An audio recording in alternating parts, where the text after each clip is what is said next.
declare the committee in recess at any point.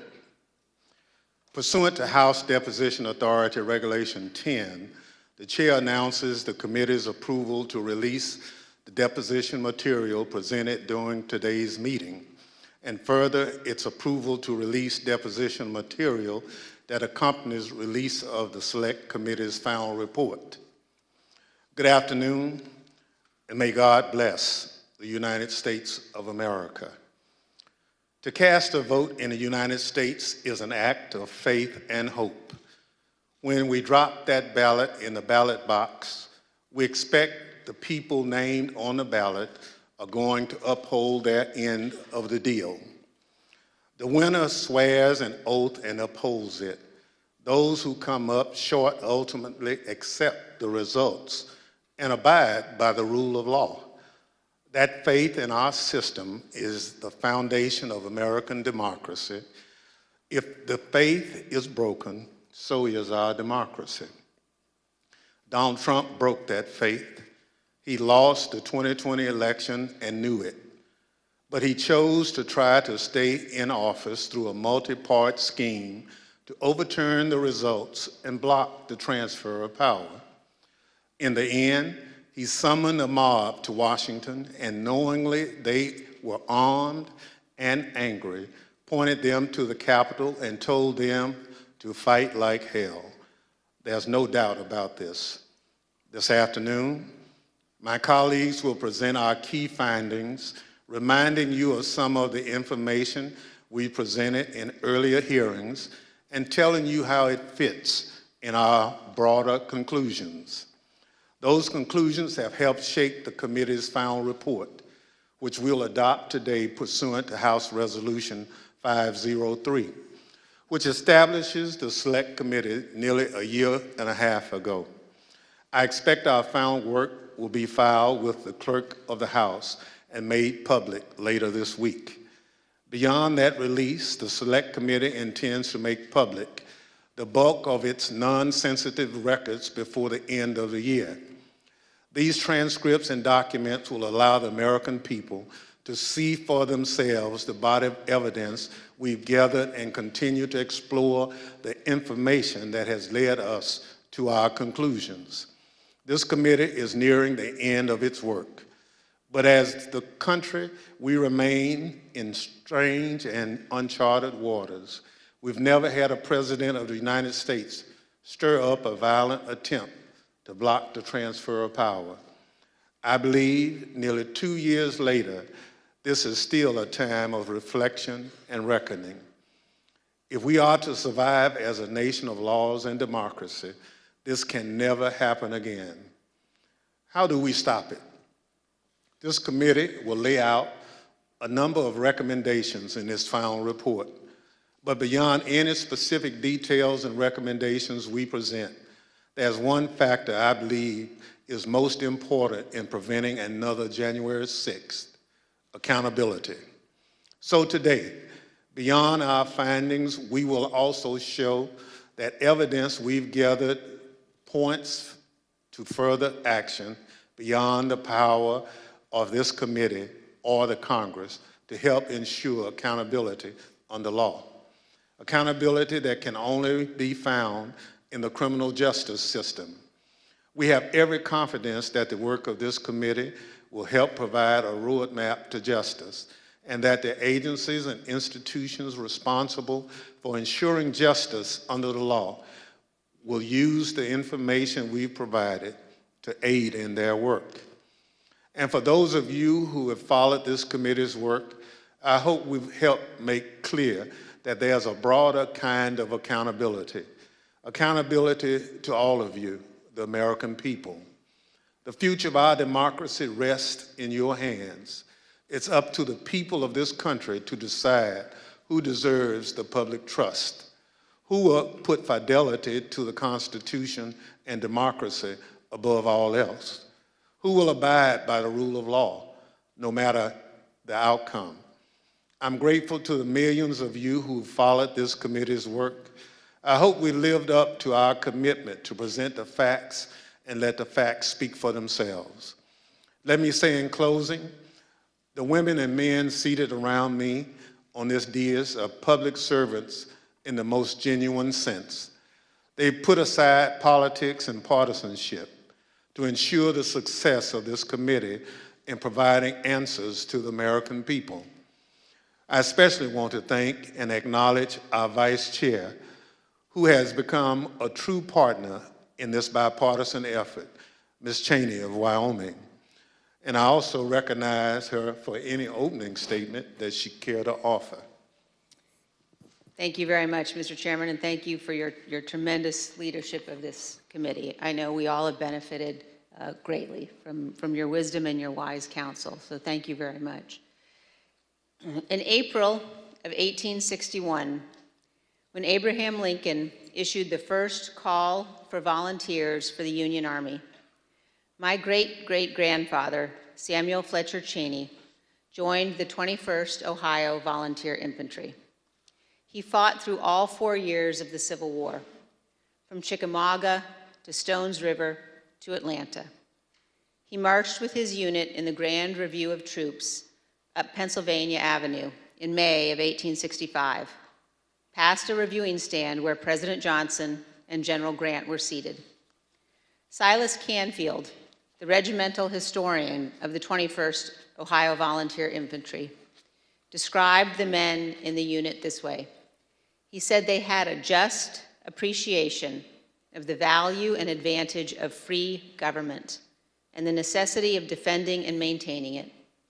And they enlisted, prepared to accept all the necessary labors, fatigues, exposures, dangers, and even death for the unity of our nation and the perpetuity of our institutions.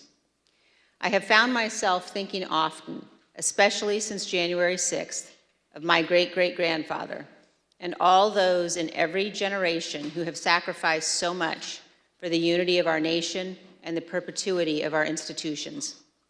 At the heart of our republic is the guarantee of the peaceful transfer of power. Members of Congress are reminded of this every day as we pass through the Capitol Rotunda. There, 8 magnificent paintings detail the earliest days of our republic.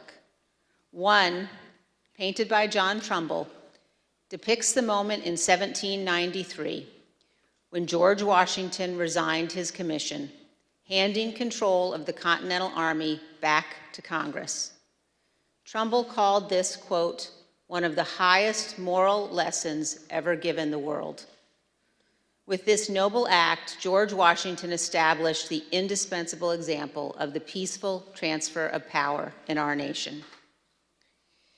Standing on the west front of the Capitol in 1981, President Ronald Reagan described it this way: the orderly transfer of authority as called for in the Constitution routinely takes place, as it has for almost 2 centuries, and few of us stop to think how unique we really are.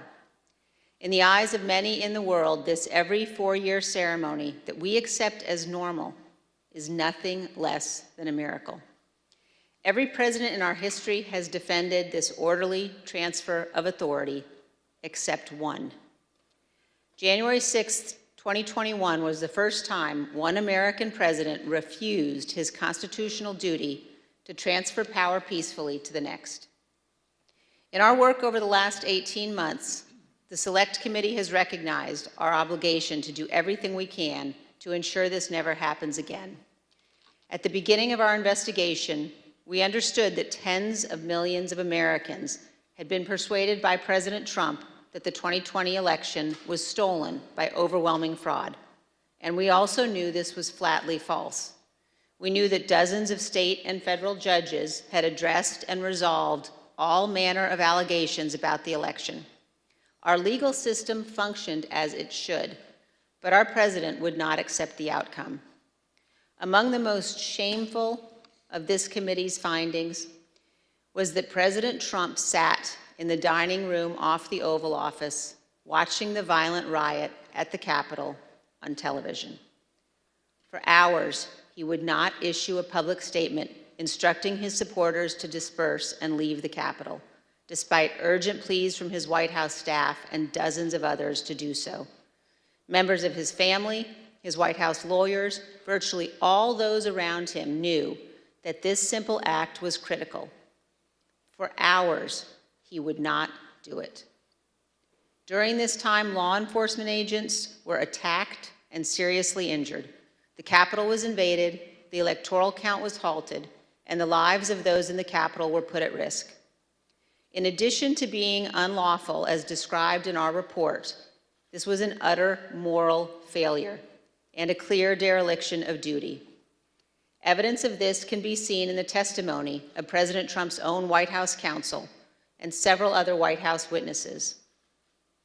No man who would behave that way at that moment in time can ever serve in any position of authority in our nation again.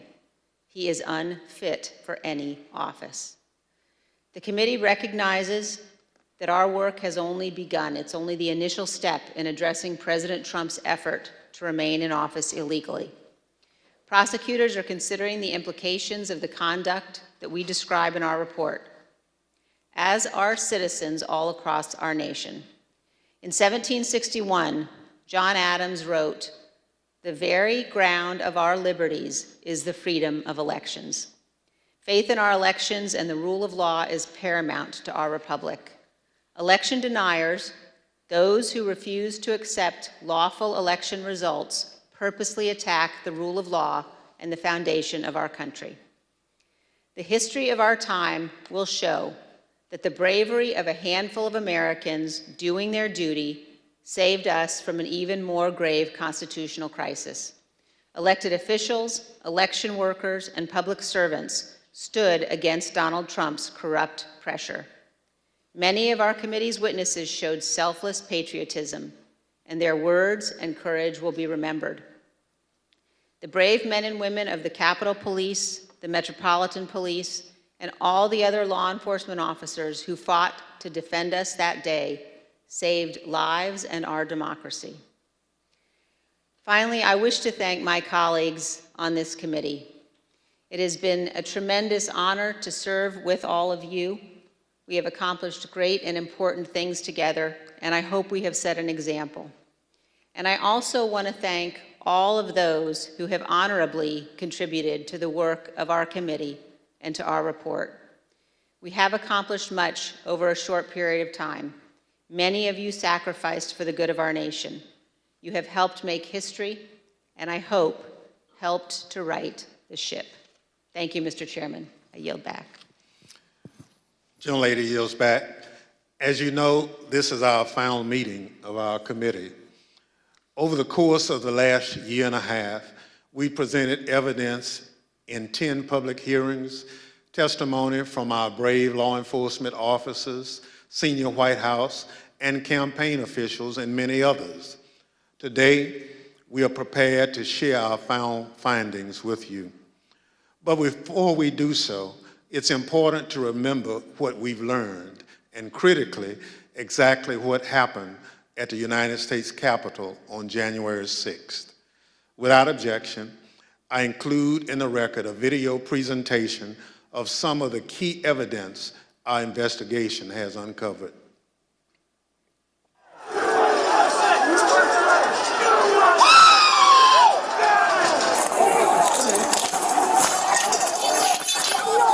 There were officers on the ground. They were bleeding. They were throwing up. I mean, I saw friends with blood all over their faces. I was slipping in people's blood. As I was swarmed by a violent mob, they ripped off my badge. They grabbed and stripped me of my radio. They seized ammunition that was secured to my body. They began to beat me with their fists and with what felt like hard metal objects. The key thing to do is to claim victory. No, we won. Fuck you. Sorry, over. We won. Yeah. You're wrong. Fuck you. Right out of the box on election night, the president claimed that there was major fraud underway. I mean, this happened, as far as I could tell, before there was actually any potential of looking at evidence. I didn't think what was happening was necessarily honest or professional at that point in time. So that led to me stepping away. Generally discussed on that topic was whether the fraud, maladministration, abuse, or irregularities, if aggregated and read most favorably to the campaign, would that be outcome determinative? And I think everyone's assessment in the room, at least amongst the staff, Mark Short, myself, and Greg Jacob, was that it was not sufficient to be outcome determinative. I told him that I did believe, yes, that once those legal processes were run, if fraud had not been established, that had affected the outcome of the election, then unfortunately I believed that what had to be done was concede the outcome. What were the chances of President Trump winning the election? After that point? Yes. None. So what are we going to do here, folks? I only need 11,000 votes. Fellas, I need 11,000 votes. Give me a break. The numbers are the numbers. The numbers don't lie. We had many allegations, and we investigated every single one of them. Did one of them make a comment that they didn't have evidence, but they had a lot of theories? That was Mr. Giuliani. And what exactly did he say, and how that come up? My recollection, he said, we've got lots of theories, we just don't have the evidence. You're asking me to do something that's never been done in history, the history of the United States, and I'm going to put my state through that without sufficient proof? It's a tape earlier in the day of Ruby Freeman and Shay Freeman Moss and one other gentleman quite obviously surreptitiously passing around USB ports as if they're vials of heroin or cocaine.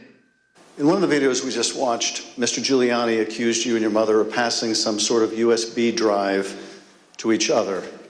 What was your mom actually handing you on that video? A ginger mint.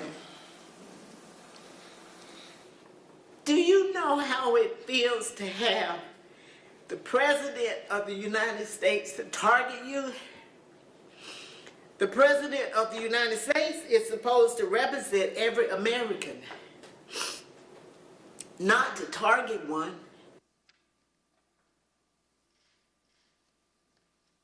I made it clear I did not agree with the idea of saying the election was stolen and putting out this stuff, which I told the president was bullshit. He wanted to talk about that he thought the election had been stolen or was corrupt, and that there was widespread fraud. And I had told him that our reviews had not shown that to be the case. And I said something to the effect of, sir, we've done dozens of investigations, hundreds of interviews.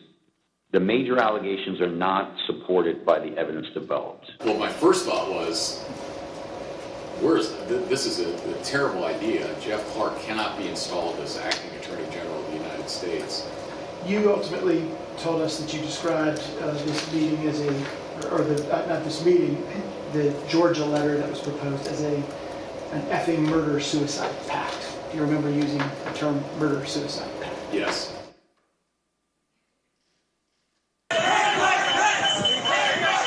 Was it your impression that the Vice President had directly conveyed his position on these issues to the President, not just to the world through a Dear Colleague letter, but directly to President Trump? Many times. My view is that the Vice President didn't have the legal authority to do anything except what he did. And I said, hold on a second, I want to understand what you're saying. You're saying that you believe the Vice President, acting as President of the Senate, can be the sole decision maker as to, under your theory, who becomes the next President of the United States? And you said yes. And I said, are you out of your effing mind? The president was, all the attention was on what Mike would do or what Mike wouldn't do.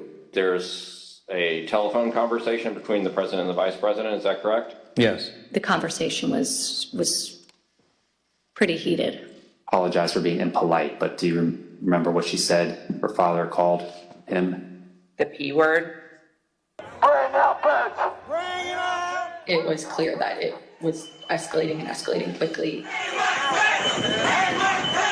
So then when that tweet, the Mike Pence tweet, was sent out, I remember us saying that was the last thing that needed to be tweeted at that moment. It felt like he was pouring gasoline on the fire by tweeting that. It gained access to the second floor, and I've got public about 5 feet from me down here below. Okay, copy. They are on the second floor, moving in now. We may want to consider getting out and leaving now. Copy.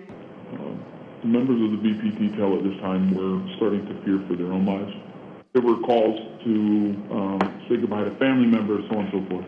Approximately 40 feet. That's all there was. 40 feet between the vice president and the mob. Donald Trump and his allies and supporters are a clear and present danger to American democracy.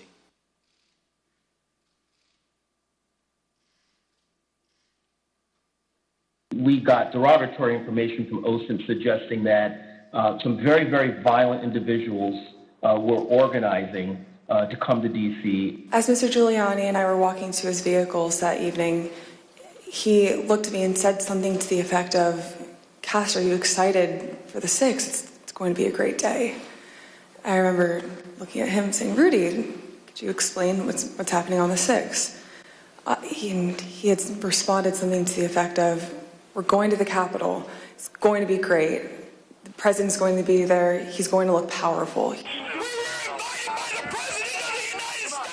He personally asked for us to come to D.C. that day.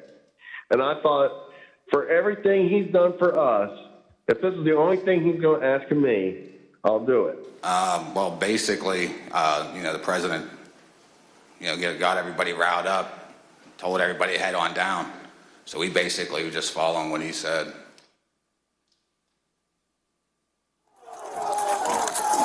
We lost the line! We lost the line! Anthony, get back! Within 15 minutes of leaving the stage, President Trump knew that the Capitol was besieged and under attack. So are you aware of any phone call by the President of the United States to the Secretary of Defense that day?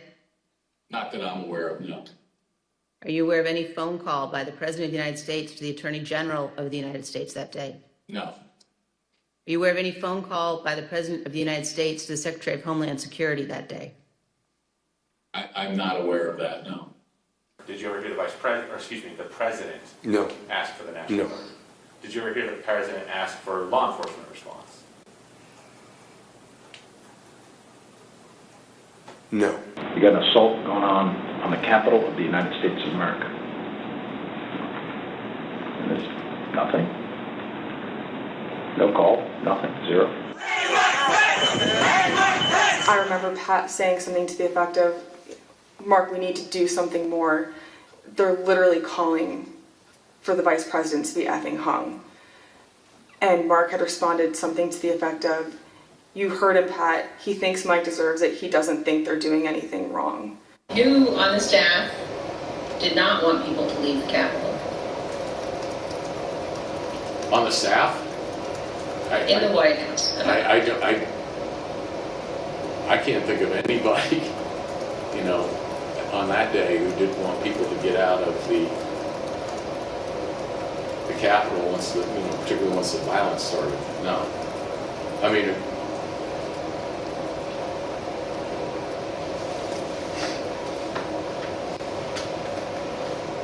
What about the president? Yeah. well, she said the staff. So I answered. No, I said in the White House. Oh, I'm sorry. I apologize. I thought you said who else on the staff.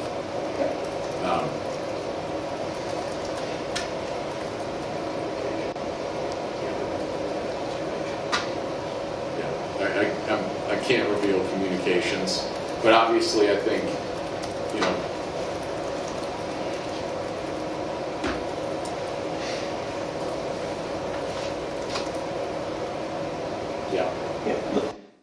I said, "Good, John. Now I'm going to give you the best free legal advice you're ever getting in your life. Get a great effing criminal defense lawyer. You're going to need it." General Flynn, do you believe in the peaceful transition of power in the United States of America? That's it.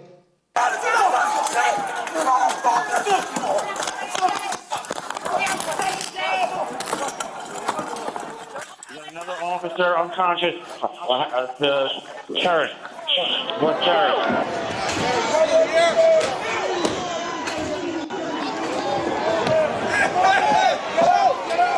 I don't want to say the election's over. I just want to say Congress has certified the results without saying the election's over, okay?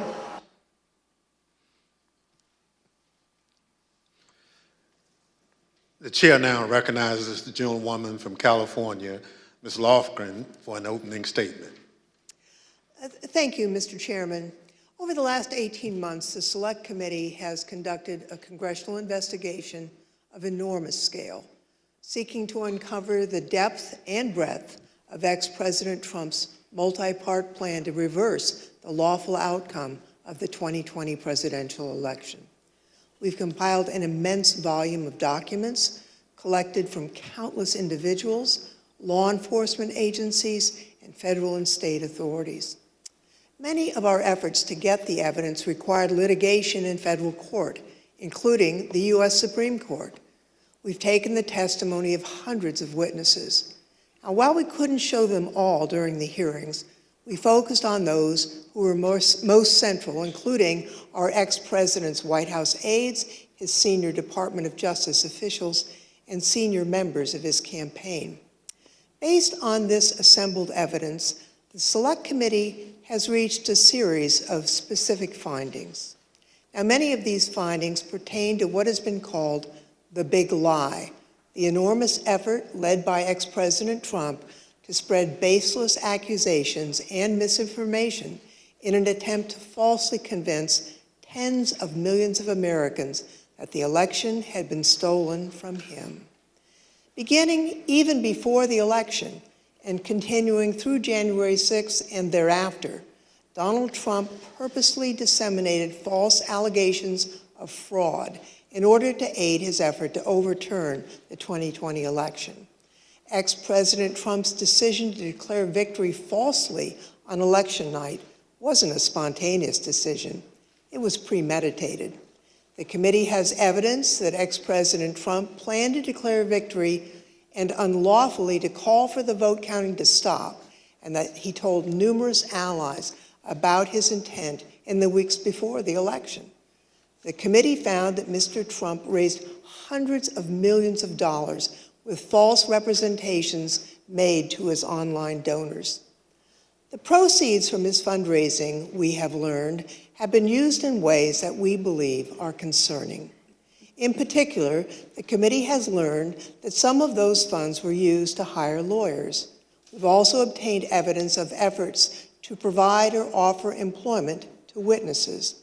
For example, one lawyer told a witness the witness could, in certain circumstances, tell the committee that she didn't recall facts when she actually did recall them. That lawyer also did not disclose who was paying for the lawyer's representation, despite questions from the client seeking that information. He told her, quote, "We're not telling people where funding is coming from right now."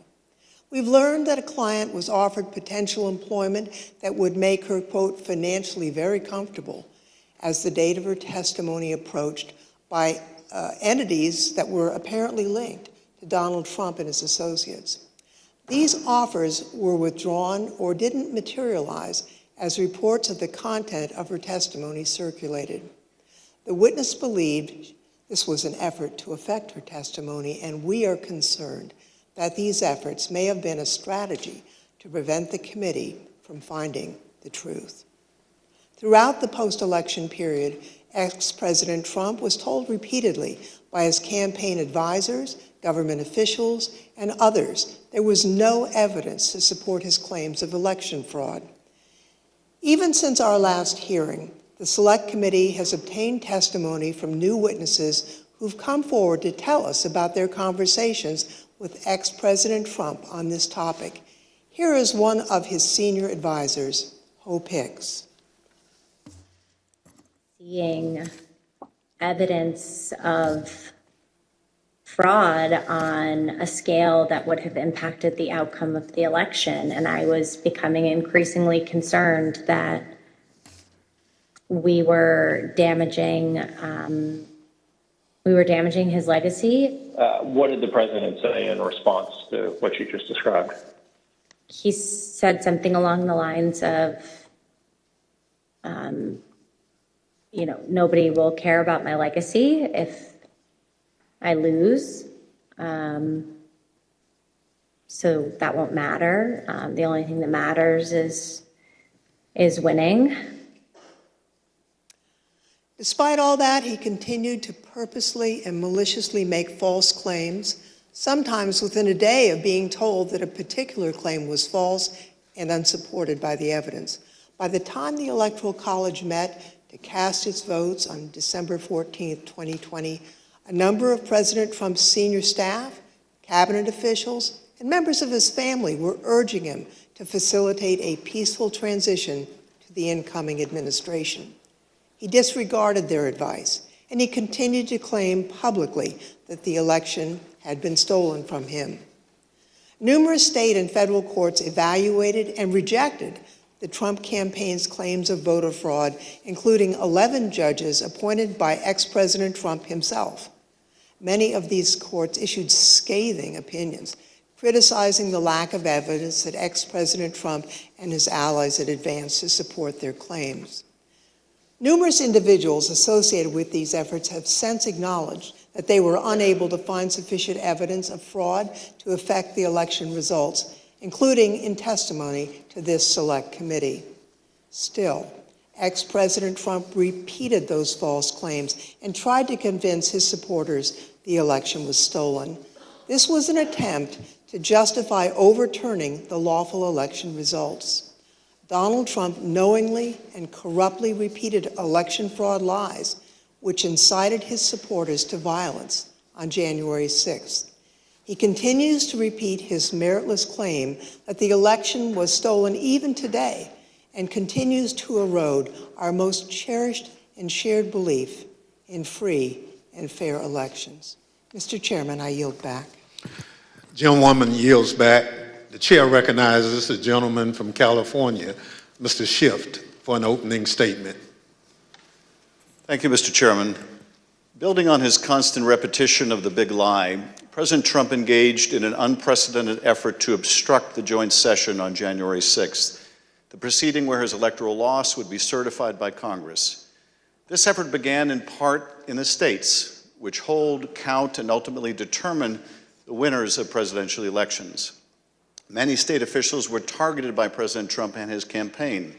The local election workers he accused baselessly of election fraud, the state officials he pressured to stop the count or to find votes that didn't exist, and the state legislative officials he urged to disregard the popular will of the voters and their oath of office in order to name him the winner instead. Here are the Select Committee findings about President Trump's state pressure campaign. President Trump and his enablers repeatedly pressured state officials to take action to overturn the results of the election. The most dramatic example of this campaign of coercion was the president's January 2nd, 2021 call to Georgia Secretary of State Brad Raffensperger, in which the president urged the secretary to find 11,780 votes he needed to change the outcome in that state. During that call, President Trump again repeated conspiracy theories about the election that his own appointees at the Department of Justice had already debunked. Trump also made what Secretary Raffensperger apparently considered a threat, accurately considered a threat, suggesting that Raffensperger and his attorney, that they could be subject to criminal prosecution if they didn't follow through with his demands. Then, in repeated telephone calls and in-person meetings, Donald Trump pressured state elections officials and state legislators to alter official election results. But courageous public servants, including Republicans like Rusty Bowers, held firm and refused to put Donald Trump over their oath to the Constitution. When Donald Trump's pressure campaign did not achieve the results he wanted, he oversaw an effort to obtain and transmit false Electoral College ballots to Congress and the National Archives. The false ballots were created by fake Republican electors on December 14th. At the same time, the actual certified electors in those states were meeting to cast their votes for President Biden. By that point in time, election-related litigation was over in all or nearly all of these states, and Trump campaign election lawyers realized that the fake slates were unjustifiable on any grounds and may be unlawful. In spite of these concerns and the concerns of individuals in the White House counsel's office, President Trump and others proceeded with this plan. The Select Committee has developed evidence that these intentionally false documents were transmitted to multiple officers of the federal government and were intended to interfere with the proper conduct of the joint session, where the existence of so-called competing slates of electors would serve as a pretext for legitimate electoral votes to be rejected. President Trump repeatedly attacked state and local officials who refused to do his bidding, as well as local elections workers who he baselessly accused of fraud. As Ruby Freeman and the testimony of other elections officials so powerfully demonstrated, the people who drew President Trump's ire or were the subject of his lies faced real-world consequences, including public harassment and death threats. Some of these elections workers and officials have been forced to leave their homes. Others have been forced to leave the jobs they loved. Take a listen to Ms. Freeman's story. Now I won't even introduce myself by my name anymore. I get nervous when I bump into someone I know in the grocery store who says my name. I'm worried about who's listening. I get nervous when I have to give my name for food orders. I'm always concerned of who's around me. I've lost my name and I've lost my reputation. The treatment of Ms. Freeman and her daughter Shay Moss and so many others around the country was callous, inhuman, inexcusable, and dangerous. And those responsible should be held accountable. Mr. Chairman, I yield back. Gentleman yields back. The chair recognizes the gentleman from Illinois, Mr. Kinzinger, for an opening statement. Thank you, Mr. Chairman. Certainly one of the many important components of our federal government is the Department of Justice. It's the body that it's responsible for enforcing our laws and investigating criminal wrongdoing. For this reason, it's of the utmost importance that our Department of Justice operates as a fair and neutral body that enforces our federal laws without fear or without favor. It is this critical function that President Trump sought to corrupt, as he sought to use the Department of Justice to investigate and prosecute purported election fraud and to help him convince the public that the election was stolen. The Select Committee has made the following findings with respect to the Department of Justice. In the weeks immediately following the 2020 election, Attorney General Bill Barr advised President Trump that the Department of Justice had not seen any evidence to support Trump's theory that the election was stolen by fraud. No evidence.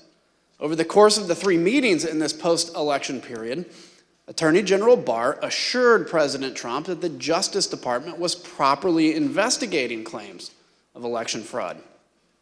He debunked numerous election fraud claims, many of which the president would then go on to repeat publicly.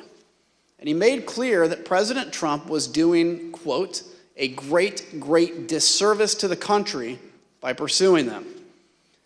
After Attorney General Barr's resignation, President Trump requested that the acting leadership of the department, Jeffrey Rosen and Richard Donahue, quote, just say the election was corrupt and leave the rest to me and the Republican congressman. In other words, just tell a small lie to put the facade of legitimacy on this lie, and the Republican congressman and I can distort and destroy and create doubt all ourselves. Between December 23rd and January 3rd, President Trump called or met with them nearly every day and was told repeatedly the department investigation showed no factual support for Trump's fraud allegations. Mr. Rosen and Mr. Donahue told him that the fraud claims were simply untrue.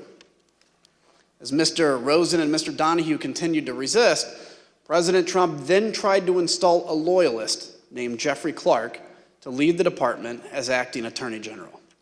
On several occasions, Clark met with the president, apparently along with Representative Scott Perry, without authorization, promising to take the actions that Barr, Rosen, and Donahue had refused to take. In particular, Mr. Clark intended to send a letter that he had drafted with the help of a political appointee that the White House installed at DOJ with just weeks left in the administration. Mr. Clark intended to send the letter to officials in numerous states, informing them falsely, of course, that the department had identified significant concerns about the election results in their state and encouraging their state legislatures to come into special session to consider appointing Trump rather than Biden electors.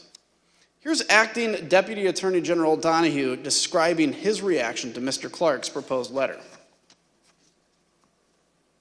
Some drafting letters without the knowledge of what the department had actually done in terms of investigations, that he was being reckless. And I recall toward the end saying, what you're proposing is nothing less than the United States Justice Department meddling in the outcome of a presidential election. Knowing that existing department leadership would not support his false election claims, President Trump offered Mr. Clark the job of acting attorney general. In a dramatic January 3rd meeting in the Oval Office, Rosen, Donahue, White House counsel Pat Cipollone, and White House lawyer Eric Hirschman strongly objected to the appointment of Jeffrey Clark as acting attorney general. Mr. Clark pleaded his case and offered to send the letter that he had drafted. The White House counsel called the Clark letter, quote, a murder-suicide pact. Numerous White House and Department of Justice lawyers all threatened to resign if Mr. Clark was appointed. Donald Trump would be leading a graveyard. It was only after the threat of mass resignations that President Trump rescinded his offer to Mr. Clark. Mr. Chairman, I yield back. Gentleman yields back. The chair recognizes the gentleman from California, Mr. Aguilar, for an opening statement. Thank you, Mr. Chairman. Former President Trump's multi-part plan didn't stop with the states or with the Department of Justice. It touched nearly every component of our federal system, ranging from the courts to Congress to his own Vice President, Mike Pence. In the weeks before January 6th, Mr. Trump turned to the man who had served him loyally for 4 years. He embraced an illegal scheme proposed by John Eastman and others who concocted an unfounded legal theory that the Vice President could reject Joe Biden's electoral votes during the joint session. When Vice President Pence and many others, including Trump's own lawyer, John Eastman, told him correctly that former President Trump spearheaded an unprecedented campaign to coerce him to do it anyway, ultimately culminating in a dangerous threat to Mr. Pence's life on January 6th. These are the Select Committee's findings with respect to the pressure campaign against the Vice President. John Eastman admitted in advance of the 2020 election that Mike Pence could not lawfully refuse to count official electoral votes. But he nevertheless devised a meritless proposal that deployed a combination of bogus election fraud claims and the fake electoral ballots to say that Mike Pence, presiding over the joint session, could reject legitimate electoral votes for President-elect Biden.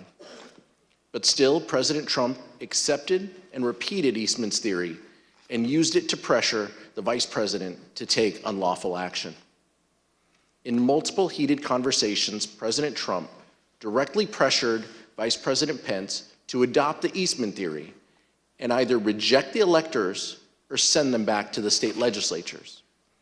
The Vice President consistently resisted and repeatedly told the President that he did not possess the authority to do what President Trump directed.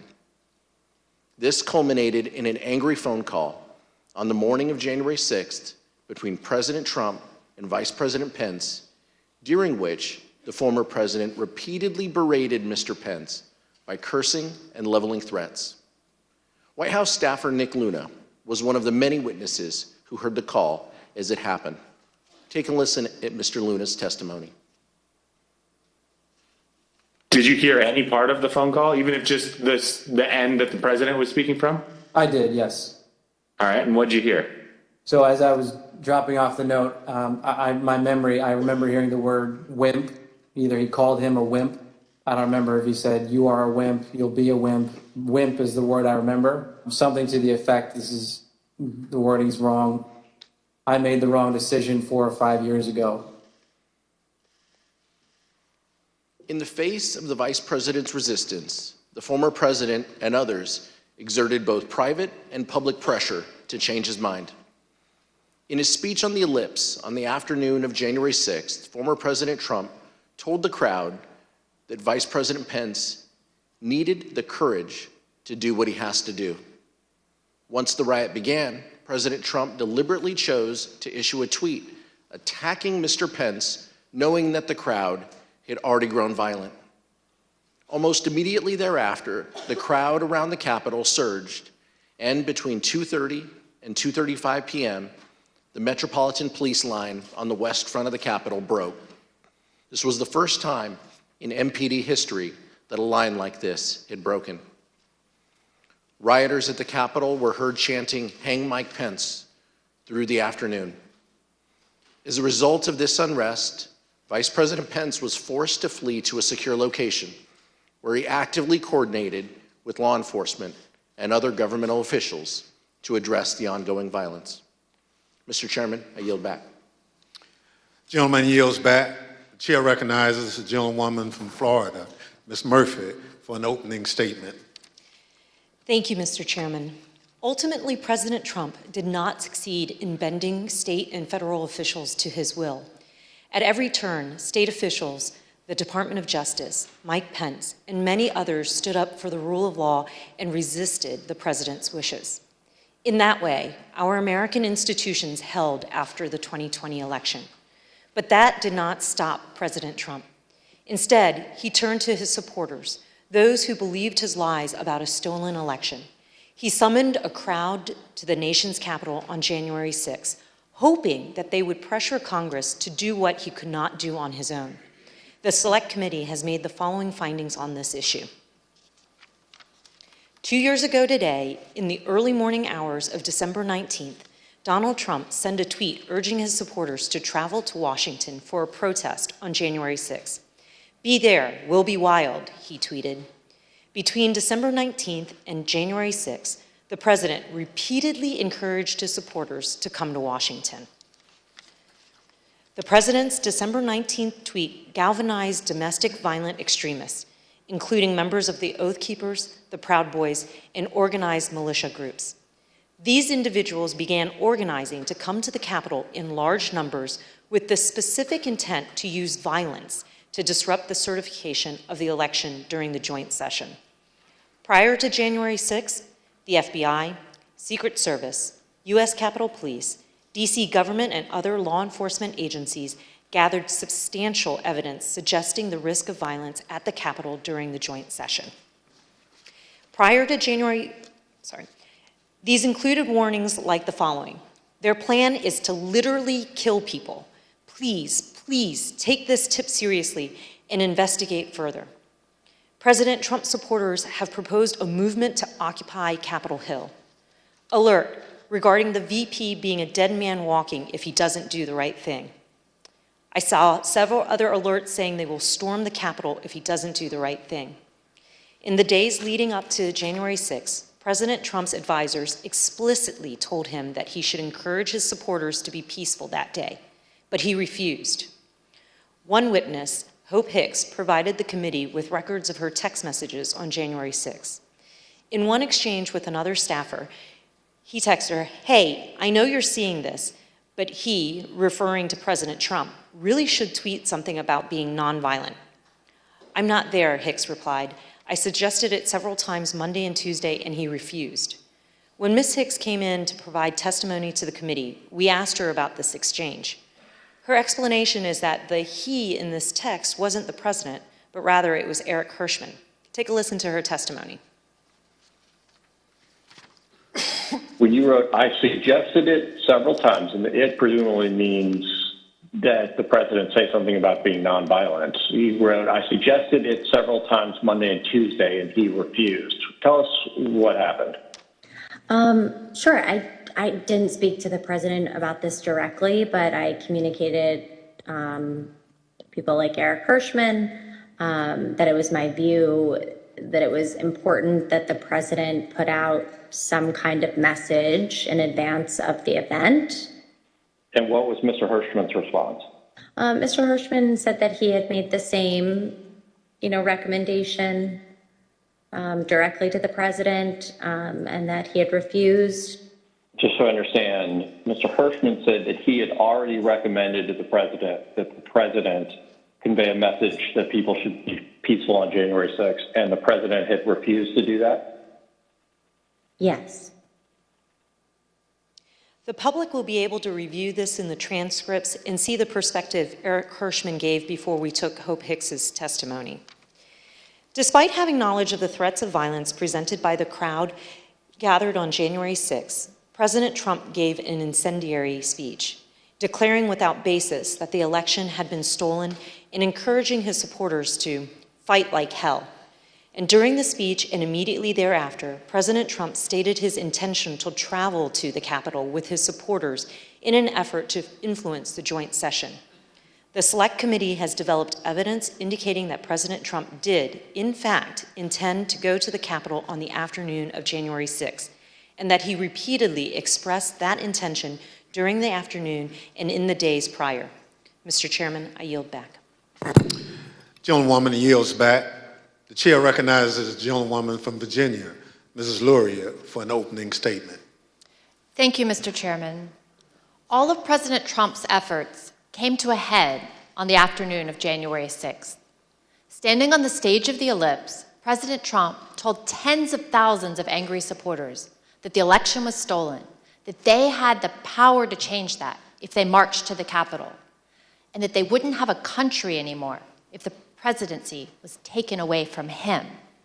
He told them he would be there with them. And then, as the crowd descended on the Capitol, President Trump watched it on television. Despite pleas from his senior advisors, from lawmakers on the Hill, and from his own children, President Trump would not issue a public statement, instructing his supporters to disperse and leave the Capitol. Mr. Trump's failures spanned the period from 1:10 p.m., when his speech ended and he instructed his supporters to march to the Capitol, to 4:17 p.m., when he finally, begrudgingly, told his supporters to go home. For 187 minutes, he actively disregarded his constitutional obligation to take care that the laws are faithfully executed. As we've established through months of investigation, that is because the mob wanted what President Trump wanted, to impede the peaceful transition of power. These are the Select Committee's findings about President Trump's dereliction of duty. From the outset of the violence, and for several hours that followed, people at the Capitol, people inside President Trump's administration, elected officials of both parties, members of President Trump's own family, and even Fox News commentators who were sympathetic to President Trump, all tried to contact the White House to urge him to do one singular thing, the one thing that all of these people immediately understood was required: instruct his supporters to leave the Capitol. The president repeatedly refused pleas as he watched the violence at the Capitol on television. During the day, the president never spoke with National Guard, the Department of Defense, the Department of Justice, or any law enforcement agency. At no point during the day, or any other, did he issue any order to deploy any law enforcement agency to assist. Multiple witnesses, including President Trump's White House counsel, testified to these facts. Your White House employees, who had been speaking directly with President Trump, state that he didn't want anything done. The president was making phone calls that afternoon, but they weren't to law enforcement officials. Rather, President Trump continued to call his lawyer, Rudy Giuliani. Both President Trump and Mr. Giuliani spoke with congressional leaders, even after the violence had begun, to encourage them to continue delaying the session. Approximately 3 hours after being informed of the violence at the Capitol, hours during which, as our evidence has shown, Donald Trump sat in his dining room and watched the violence on television, the president released a video statement in which he again repeated that the election was stolen, told his supporters at the Capitol that he loved them and ultimately suggested that they disperse. The statement had an immediate impact on elements of the crowd, many of whom have testified that it led them to depart the Capitol. At 6:01 p.m., President Trump sent his last tweet of the day. He did not condemn the violence. Instead, he attempted to justify it.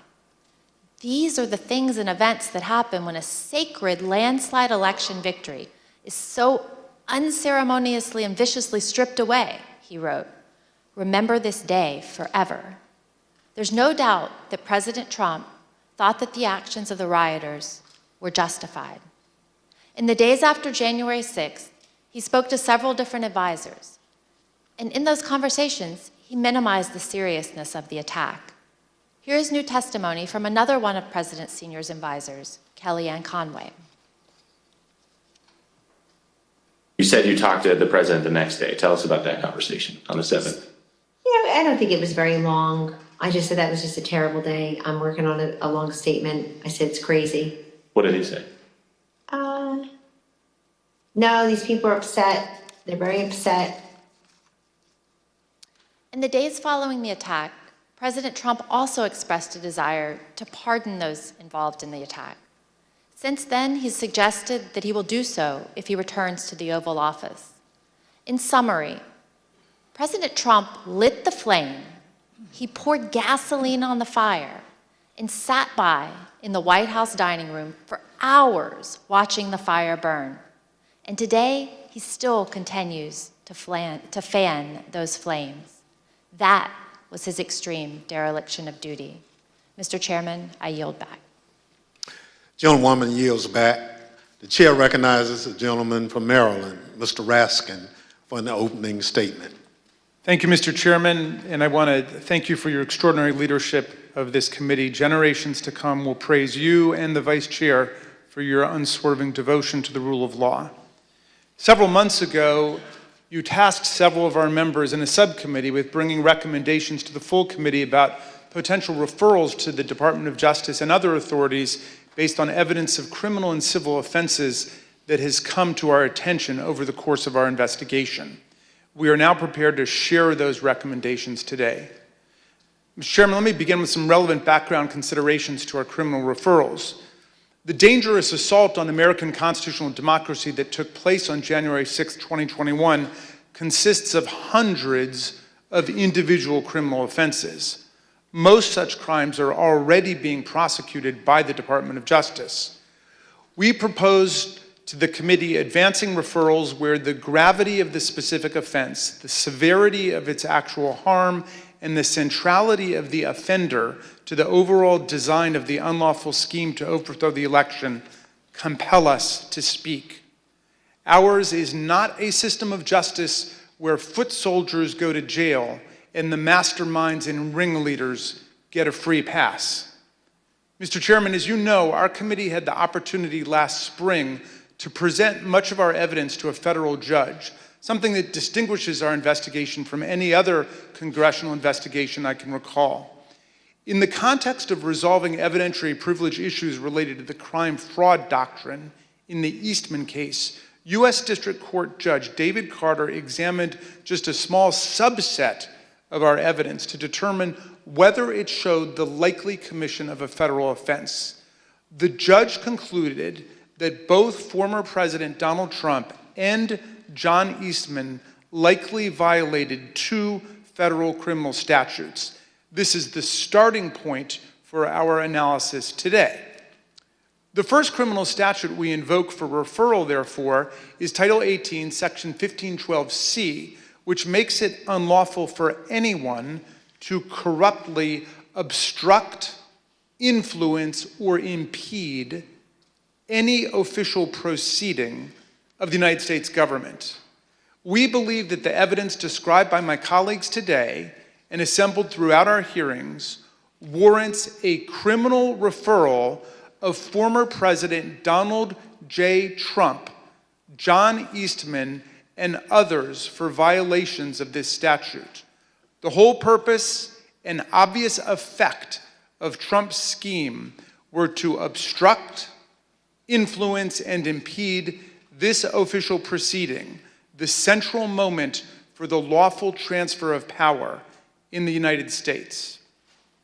Second, we believe that there is more than sufficient evidence to refer former President Donald J. Trump, John Eastman, and others for violating Title 18, Section 371. This statute makes it a crime to conspire to defraud the United States. In other words, to make an agreement to impair, obstruct, or defeat the lawful functions of the United States government by deceitful or dishonest means. Former President Trump did not engage in a plan to defraud the United States acting alone. He entered into agreements, formal and informal, with several other individuals who assisted him with his criminal objectives. Our report describes in detail the actions of numerous co-conspirators who agreed with and participated in Trump's plan to impair, obstruct, and defeat the certification of President Biden's electoral victory. That said, the subcommittee does not attempt to determine all of the potential participants in this conspiracy, as our understanding of the role of many individuals may be incomplete even today because they refuse to answer our questions.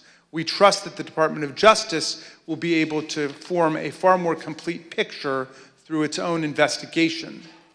Third, we make a referral based on Title 18, Section 1001, which makes it unlawful to knowingly and willfully make materially false statements to the federal government. The evidence clearly suggests that President Trump conspired with others to submit slates of fake electors to Congress and the National Archives. We believe that this evidence we set forth in our report is more than sufficient for a criminal referral of former President Donald J. Trump and others in connection with this offense. As before, we don't try to determine all of the participants in this conspiracy, many of whom refuse to answer our questions while under oath. We trust that the Department of Justice will be able to form a more complete picture through its own investigation. The fourth and final statute we invoke for referral is Title 18, Section 2383. The statute applies to anyone who incites, assists, or engages in insurrection against the United States of America, and anyone who gives aid or comfort to an insurrection. An insurrection is a rebellion against the authority of the United States. It is a grave federal offense anchored in the Constitution itself, which repeatedly opposes insurrections and domestic violence, and indeed uses participation in insurrection by office holders as automatic grounds for disqualification from ever holding public office again at the federal or state level. Anyone who incites others to engage in rebelling, assists them in doing so, or gives aid and comfort to those engaged in insurrection is guilty of a federal crime. The committee believes that more than sufficient evidence exists for a criminal referral of former President Trump for assisting or aiding and comforting those at the Capitol who engaged in a violent attack on the United States. The committee has developed significant evidence that President Trump intended to disrupt the peaceful transition of power under our Constitution. The President has an affirmative and primary constitutional duty to act to take care that the laws be faithfully executed. Nothing could be a greater betrayal of this duty than to assist in insurrection against the constitutional order. The complete factual basis for this referral is set forth in detail throughout our report. These are not the only statutes that are potentially relevant to President Trump's conduct related to the 2020 election. Depending on evidence developed by the Department of Justice, the President's actions could certainly trigger other criminal violations. Nor are President Trump and his immediate team the only people identified for referrals in our report. As part of our investigation, we asked multiple members of Congress to speak with us about issues critical to our understanding of this attack on the 2020 election and our system of constitutional democracy. None agreed to provide that essential information. As a result, we took the significant step of issuing them subpoenas based on the volume of information particular members possessed about one or more parts of President Trump's plans to overturn the election. None of the subpoenaed members complied, and we are now referring 4 members of Congress for appropriate sanction by the House Ethics Committee for failure to comply with lawful subpoenas. Mr. Chairman, we understand the gravity of each and every referral we are making today, just as we understand the magnitude of the crime against democracy that we describe in our report. But we have gone where the facts and the law lead us, and inescapably, they lead us here. Accordingly, Mr. Chairman, in light of these facts, I ask unanimous consent that the chairman be directed to transmit to the United States Department of Justice relevant Select Committee records in furtherance of these criminal referrals. Without objection, so ordered. Thank you, Mr. Chairman. I now yield back. Gentleman yields back. Pursuant to notice, I now call up Select Committee's final report pursuant to Section 4A of House Resolution 503. The clerk shall designate the report. Final report of the Select Committee to investigate the January 6th attack on the United States Capitol. Without objection, the report will be considered read and open to amendment at this point. I now recognize the gentlewoman from Virginia, Ms. Luria, for a motion. Mr. Chairman, I move that the committee favorably report to the House the Select Committee's final report, which includes the committee's legislative recommendations and criminal referrals of Donald J. Trump and others, pursuant to Section 4A of House Resolution 503. The question is on the motion to favorably report to the House. Those in favor say aye. Aye. Those opposed, no. In the opinion of the chair, the ayes have it. Mr. Chairman, I request a recorded vote. A recorded vote is requested. The clerk will call the roll. Ms. Cheney? Aye. Ms. Cheney, aye. Ms. Lofgren? Aye. Ms. Lofgren, aye. Mr. Schiff? Aye. Mr. Schiff, aye. Mr. Aguilar? Aye. Mr. Aguilar, aye. Mrs. Murphy? Aye. Mrs. Murphy, aye. Mr. Raskin? Aye. Mr. Raskin, aye. Mrs. Luria? Aye. Mrs. Luria, aye. Mr. Kinzinger? Kinzinger, aye. Mr. Kinzinger, aye. How is the chair recorded? Mr. Chairman, you are not recorded. Chair votes aye. Mr. Chairman, aye. The clerk will report the vote. Mr. Chairman, on this vote, there are 9 ayes and 0 noes. The motion is agreed to. Without objection, a motion to reconsider is laid on the table.